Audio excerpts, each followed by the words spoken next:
Assalamualaikum warahmatullahi wabarakatuh. Bapak Ibu Ustadz Ustadzah, operator lembaga TPQ se-Kabupaten Sidoarjo yang kami hormati. Kami dari Pendidikan Diniyah dan Pondok Pesantren Kantor Kementerian Agama Kabupaten Sidoarjo akan memberikan tutorial atau panduan kepada operator TPQ se-Kabupaten Sidoarjo untuk melakukan pengisian data emis tahun 2021.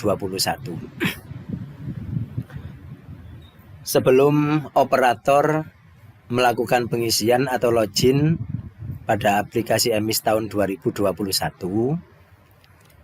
yang perlu kami sampaikan terlebih dahulu adalah bahwa terlebih dahulu operator lembaga harus mendaftarkan diri ke operator Kementerian Agama Kabupaten Sidoarjo. Untuk cara pendaftarannya, yang pertama bisa menyetorkan data secara manual atau dalam bentuk printout, disetorkan ke PD Pontren Kemenak Kabupaten Sidoarjo.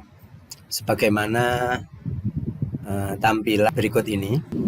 Operator lembaga terlebih dahulu mengisi data-data sebagai berikut, sebagaimana yang ada di dalam tampilan, mulai dari nama lembaga, alamat, dan seterusnya, sampai terakhir pada nomor 8 mengisi password atau sandi. Dan yang perlu diperhatikan bahwa di dalam pengisian password atau sandi ini maksimal adalah 10 karakter. Boleh memilih bentuknya, bisa huruf semua, bisa angka semua, atau boleh kombinasi antara angka dan huruf. Yang penting tidak melebihi 10. Kemudian setelah semuanya diisi dari mulai nomor 1 sampai 8, kemudian di print, disetorkan ke ruang PD Pontren Kemenak Kabupaten Sidoarjo. Atau kalau tidak sempat ke kantor Kementerian Agama Kabupaten Sidoarjo, maka operator lembaga bisa mengisi Google Form dengan alamat link sebagai berikut. Bapak Ibu yang kami hormati, selanjutnya setelah operator lembaga sudah didaftar oleh PD Pontren, maka operator lembaga bisa masuk ke aplikasi emis dengan masuk ke Google Chrome. Setelah Google Chrome dibuka, operator bisa masuk melalui dengan mengetik emis Pontren. Kemudian setelah keluar tampilan seperti ini, maka emis PD Pontren yang paling atas diklik.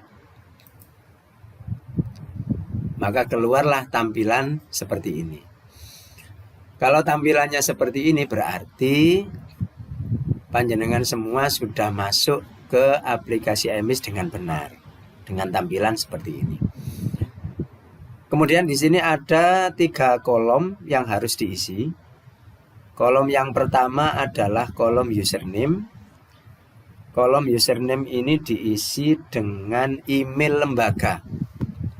Email lembaga yang sudah panjenengan daftarkan ke PD Pontren itu kemudian digunakan untuk masuk di kolom username. Contoh misalnya, email lembaga yang sudah didaftarkan di PD Pontren. Kemudian passwordnya juga adalah password yang sudah didaftarkan ke PD Pontren. Sekedar mengingatkan kembali bahwasannya password tidak boleh lebih dari 10 karakter. Maksimal 10 karakter. Untuk captcha, ini panjenengan semua bisa mengisi dengan menjumlah angka yang ada di sebelah kanannya. Kebetulan yang muncul di sini adalah angka 5 ditambah 1, berarti diketik angka 6. Sebagai jumlah dari 5 ditambah 1. Setelah itu diklik login yang ada di sebelah bawah sendiri. Kalau tampilannya seperti ini, artinya panjenengan semua tertolak untuk masuk di aplikasi.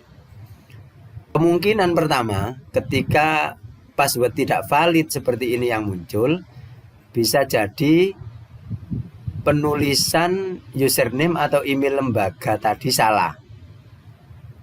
Kemungkinan pertama. Kemungkinan kedua adalah passwordnya yang salah. Oleh karenanya bisa dicoba ulang untuk mengetik username dan password. Ketika dicoba berulang-ulang username diketik, kemudian password diketik, yakin bahwa yang diketik itu benar, kok tetap tidak bisa masuk, kemungkinan ketiga panjenengan semua belum didaftar oleh operator kabupaten, masih menunggu antrian. Oleh karena itu, panjenengan perlu menghubungi operator kabupaten untuk dikonfirmasi apakah lembaga panjenengan sudah didaftarkan operatornya atau belum. Ini saya coba untuk mengetik ulang, barangkali passwordnya yang saya ketik itu salah.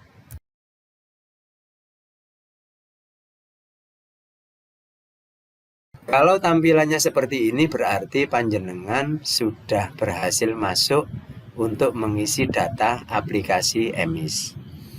Nah, pada posisi seperti ini, coba jenengan perhatikan yang atas, kiri atas. Kalau di kiri atas itu sudah ada LPG dengan nomor statistik dan nama lembaga, itu artinya panjenengan semua di samping operatornya sudah didaftarkan, lembaganya juga sudah didaftar oleh PD Pontren Kementerian Agama Kabupaten Sidoarjo. Tetapi manakala di kiri atas itu ternyata nama LPG-nya belum muncul dan nomor statistiknya juga belum muncul, walaupun panjenengan bisa login di posisi ini, berarti lembaga panjenengan belum didaftarkan oleh PD Pontren Kemenak Kabupaten Sidoarjo, walaupun operatornya sudah didaftar. Kalau belum didaftar, berarti di kiri atas setelah kalimat EMIS PD Pontren, di situ ada tulisan data tidak tersedia. Coba diperhatikan, kalau di kiri atas setelah kalimat EMIS PD Pontren ternyata di situ tidak ada nama lembaga dan nomor statistik lembaga, tapi yang ada justru kalimat data tidak tersedia, berarti lembaga panjenengan belum didaftar oleh PD Pontren Kemenak Sidoarjo, walaupun operatornya sudah didaftar. Oleh karena itu panjenengan perlu menghubungi operator kabupaten atau PD Pontren untuk didaftar lembaganya. Bapak Ibu yang kami hormati, selanjutnya untuk pengisian data di aplikasi EMIS tahun 2021 perlu kami sampaikan bahwa prioritas pengisian itu ada di kesiswaan dan ustadz. Oke.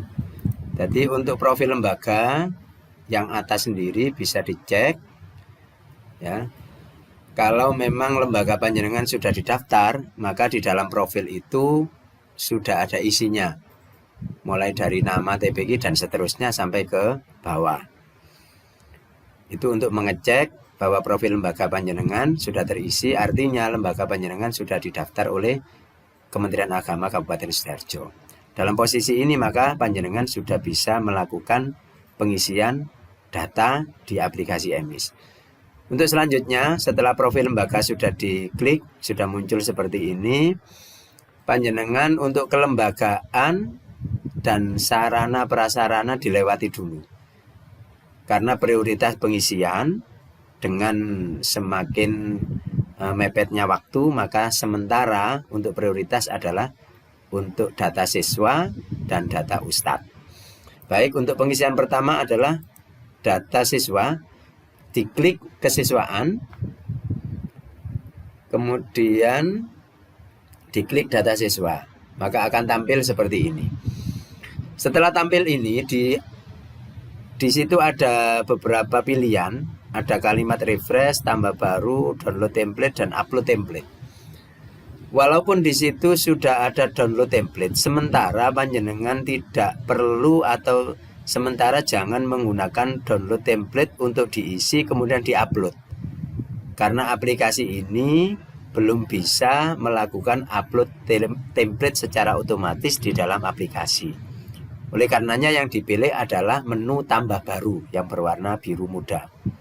Diklik, maka akan tampil seperti ini. Nah, setelah tampil seperti ini, di dalam kolom-kolom yang tersedia itu ada kolom yang wajib diisi dan kolom yang sementara bisa dilewati. Untuk mengetahui kolom-kolom yang wajib diisi, panjenengan bisa mengeklik simpan. Nah, setelah simpan diklik, maka akan tampak ada beberapa kolom yang warnanya merah dan ada beberapa kolom yang warnanya tidak merah. Maka kolom yang warnanya merah itulah sebagai prioritas untuk dilakukan pengisian. Karena pengisiannya manual satu persatu, maka panjenengan semua lebih diprioritaskan untuk mengisi yang wajib saja dulu, supaya perolehan datanya lebih banyak. Ya. Yang pertama adalah nomor statistik lembaga. Coba kita isi. Ya, ini nomor statistik lembaga. Kemudian nama siswa. Nama siswa, kemudian setelah nama siswa, tempat tanggal lahir. Tempat tanggal lahir Sidoarjo misalnya. Sidoarjo tanggal 10 bulan 11 tahun 2011 misalnya. Kemudian setelah tempat tanggal lahir, agama, tinggal pilih dengan mengeklik. Kemudian hobi juga tinggal memilih yang ada di bawah sesuai dengan hobi siswa. Kemudian cita-citanya juga tinggal milih, sudah tersedia di situ. Kemudian anak keberapa, panjenengan semua bisa melihat di lembaran KK yang sudah panjenengan kumpulkan di lembaga. Misalnya Iqbal ini anak kedua dari jumlah saudara sebanyak 3. Bisa dicek di KK-nya, tidak perlu menanya ke siswanya, sudah bisa. Kemudian setelah anak keberapa dan jumlah saudaranya, nama ibu. Kemudian setelah nama ibu, ke sebelah kanan, riwayat keaktifan, status siswa aktif. Kemudian tanggal masuk dilewati. Kelas atau kelas paralel ini diisi dengan posisi kelas siswa yang ada di sekolah. Misalnya anak itu kelas 4 di sekolah MI atau SD, maka di situ diklik yang kelas 4. Setelah itu, karena di bawah ini tadi semuanya kolomnya untuk sekolah asal bisa dilewati, maka menu-menu atau kolom-kolom yang wajib diisi dari mulai nomor statistik yang paling atas sampai kelas paralel semuanya sudah terpenuhi semua, maka panjenengan bisa klik simpan. Tinggal dicek kalau di dalam nomor statistik di bawahnya, nama lembaga di bawahnya dan nama siswa di bawahnya sudah terisi, artinya panjenengan sudah berhasil melakukan pengisian data santri atau data siswa. Manakala jenengan terjadi kekeliruan di dalam pengisian, maka bisa ngeklik aksi yang ada di sebelah kanan sendiri. Di situ ada 2 pilihan. Bisa ubah data, bisa hapus data. Kalau semuanya salah, panjenengan mau mengganti semuanya, bisa mengklik hapus data, maka akan terhapus semua datanya. Manakala hanya ada satu atau beberapa data yang salah, maka panjenengan bisa mengklik ubah data. Bapak Ibu yang kami hormati, setelah data siswa sudah kita masukkan, maka sekarang kita beralih ke data Ustadz. Kita klik Ustadz. Kemudian kita klik data Ustadz, maka akan tampil seperti ini, sebagaimana data siswa tadi. Di atas ada refresh, ada tambah baru, download template, dan upload template. Sekali lagi, jangan menggunakan download template, karena templatenya pada saat ini masih belum bisa diupload dan belum terkonek pada aplikasi. Oleh karenanya kita pilih sebagaimana siswa tadi, kita pilih tambah baru. Maka akan tampil seperti ini. Nah, sekali lagi kita bisa ngecek kolom mana yang wajib diisi dan kolom mana yang sementara bisa dilewati. Nanti pada lain waktu bisa kita edit untuk kita sempurnakan isiannya. Nah, setelah kita klik simpan sebagaimana yang ada di siswa tadi, maka akan tampak di sini ada beberapa kolom yang berwarna merah. Maka kolom yang warna merah inilah yang wajib kita isi. Yang pertama adalah nomor statistik lembaga TPG. Kemudian yang nomor 2 adalah nama lengkap. Misalnya nama lengkapnya Muhammad Ikhwan. Kemudian tempat tanggal lahir Sidoarjo, tanggal 10 bulan 11 tahun 1999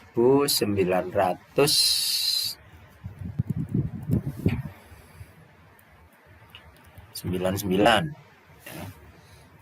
Jenis kelamin laki-laki, agama, berikutnya adalah agama, tinggal milih Islam. Kemudian langsung ke nama ibu.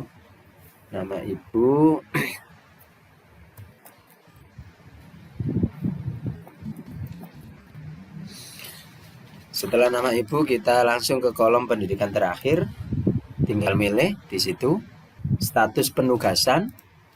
Maka kita pilih penugasannya adalah guru tetap.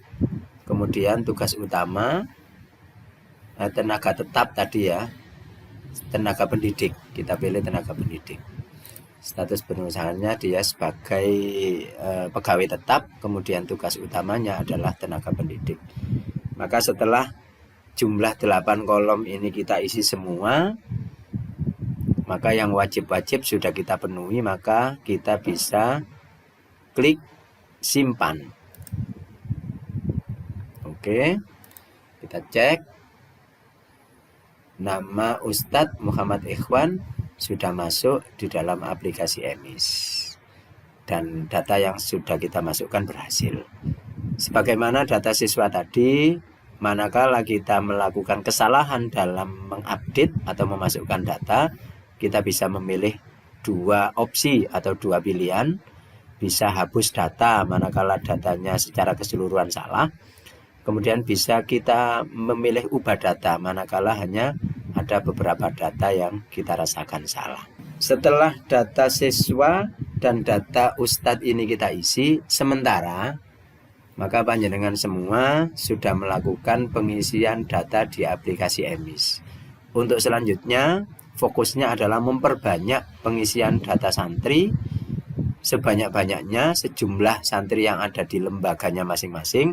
Kemudian juga melengkapi data Ustadz yang ada di lembaga masing-masing. Setelah semuanya terisi, manakala masih ada waktu untuk melakukan pengisian yang lain, panjenengan bisa mengisi kelembagaan dan juga mengisi sarana dan prasarana. Kemudian jenengan coba diklik dashboard yang sebelah atas itu, maka di situ tampilannya adalah total siswa aktif 0, siswa mutasi 0, siswa lulus 0, dan siswa DO atau keluar 0. Berapapun diisi jumlah siswa dan berapapun diisi jumlah ustadz, sementara tampilan di dashboard tetap 0. Bukan berarti pengisian yang dilakukan itu gagal, tetapi memang tampilan dashboard sementara memang belum terkonek pada pengisian siswa dan data ustadz. Yang terpenting, apakah pengisian tadi berhasil atau tidak, tetap melihat di data siswa pada saat kita melakukan pengisian tadi. Kuncinya ada di sini. Ketika di nomor statistik, nama lembaga, nama siswa dan seterusnya ini di bawahnya tertulis atau tampil nama siswa yang sudah diinput atau dimasukkan, maka berarti pengisian berhasil. Walaupun tadi pada kolom atau pada tampilan dashboard siswanya masih menunjukkan angka 0. Bapak Ibu yang kami hormati, untuk sementara tutorial kami akhiri sampai di sini. Mudah-mudahan bermanfaat bagi para operator dan selamat melaksanakan tugas. Mudah-mudahan apa yang kita lakukan ini menjadi amal soleh dan diridhoi oleh Allah Subhanahu wa Ta'ala. Kurang lebihnya mohon maaf. Wallahul muwaffiq ila aqwamit thoriq. Wassalamualaikum warahmatullahi wabarakatuh.